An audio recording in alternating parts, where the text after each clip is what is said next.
There's another aphorism that he doesn't quote here, that the one said, "Let me become many." And then there's another Upanishadic Narayan, Nityo Nityanang Chaitanas Chaitananang, famous Upanishadic verse. There is one eternal, one supremely conscious living entity. And then he expanded himself into many eternals and many conscious living entities. So even though our language is kind of crippled when it comes to talking about these things, we say he expanded himself, or he created so many living entities. But actually, those living entities exist eternally along with the Lord. They are of the same constitutional quality as the Lord. Therefore, like the Lord, they have no beginning and no end. The living entities are eternal. We have eternal life.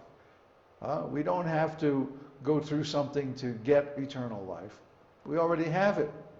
The question is, what are we going to do with it?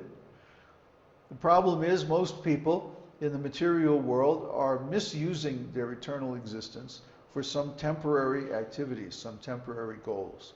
Therefore, they're suffering because this is in conflict with the original constitutional nature of the soul. So we're going to use Jyotish to try to help these people. Now, Narayan has 3 categories of potencies or energies. We have to be really clear on this so we can tell the difference between them. It's like sometimes it doesn't work and then all of a sudden it starts to work again. I don't know. No, the battery's new. Anyway, the spiritual world consists of 3/4 of the living entities. Sometimes we hear it described as 3/4 of God's power. Well, God's power is actually unlimited. But of the power that is manifest, 3/4 or 3/4 of the living entities live in the spiritual world, and 1/4 in the material world, approximately. So the material world is created through the potencies of Narayan, and these potencies are defined in 3 broad categories as internal, marginal, and external. The internal potencies are completely spiritual. They are never in touch with matter. And the external potency is Maya, or the material potency, and that creates these material universes. Then there's the marginal potency, and that's us, the living entities.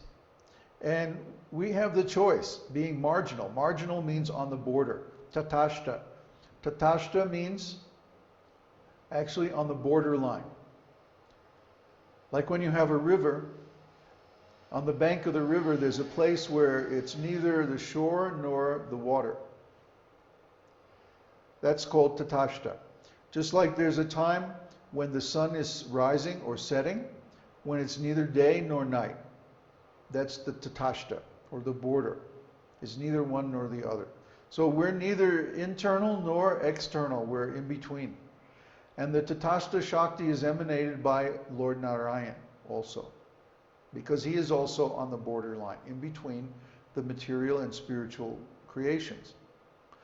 So we have the ability to turn either way. We can turn inside and see the spiritual potency, or we can look outside through the material senses and see the material potency.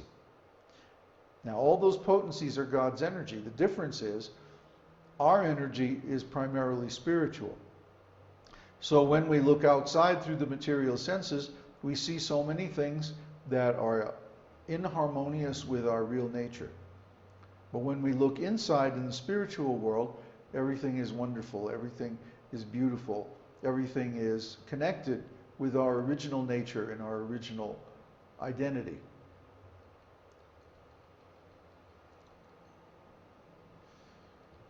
So he further, where'd it go? Classifies the internal potency.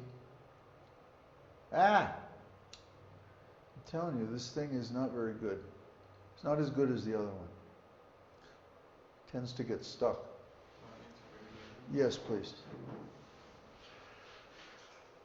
The internal potency is further divided into Hladini, Sandhini, and Samvit.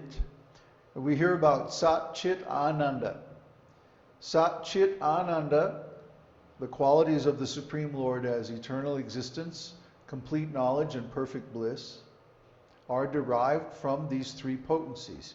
The Samvit potency gives the Sat quality of eternal existence. The Sandhini gives the Chit quality of perfect spiritual knowledge. And the Hladini potency gives the quality of Ananda or spiritual bliss. And all these potencies are persons. Especially Srimati Radharani is the Ananda or Hladini Shakti. Sometimes she's called Hladini. That's her functional name. So we should understand that these potencies of the Supreme Personality of Godhead are personal, they're real, they're eternal, and he has a relationship with them. Maybe you could put it over here on the projector like we had it before. Then we have more.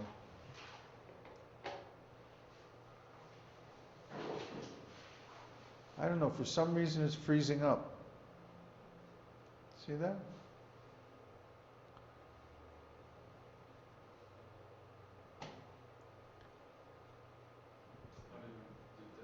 No, it's not.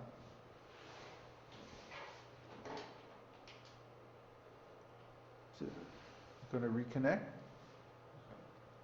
Are you moving it or am I moving it? I'm moving it? See, I'm moving it smoothly, but it's moving in jerks, you see? Maybe I have to restart the computer. What a mess that would be. Well, okay, point the pointer on the next paragraph. See, now I have to tell you everything. It's very awkward. Let me ask if they're hearing properly. Maybe they're not hearing. Can everybody hear? Is it clear, or are we having some problems that we don't know about? Yeah, it's okay. It's okay. Okay, we're having a problem with the mouse, that's all. Now it's moving, you see? Now it's okay. You see it stop like that? Actually, I'm moving it smoothly, but it's stopping. I suppose it's so many processes running. That poor laptop. He's got his computer so overloaded, the fan is just going. Okay, so the external potency of the Lord creates this material world. And that's what we're engaged with on a day-to-day basis in the material world. So we have to understand how this is operating. Okay, basically,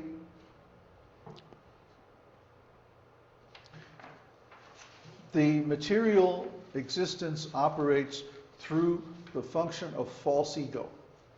False ego means not our real identity, but a temporary identity which is reflected in the material energy.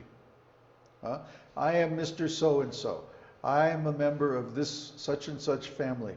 I take birth in this country, and I'm a member of this political party and this religion, and so on and so forth. I work for a particular company, and this is my position, and all these things. Material. So the material energy is governed by means of three modes, or it manifests in these three modes.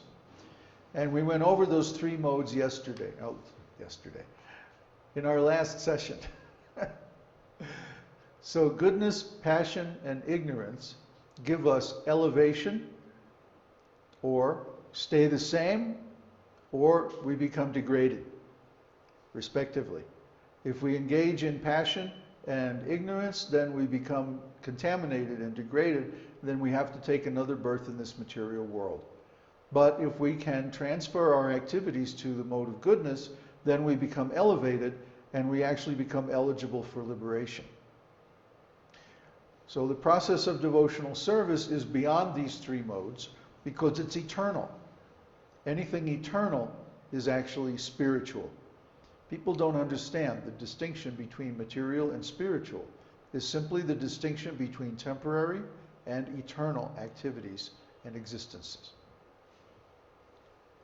Ulysses has a question. Uddhava has a question. Krishna Prapti has a question. The modern astrologers believe that the universe is expanding. Is it? Krishna's potency is always expanding. But actually, there is an alternate explanation for the redshift observations that the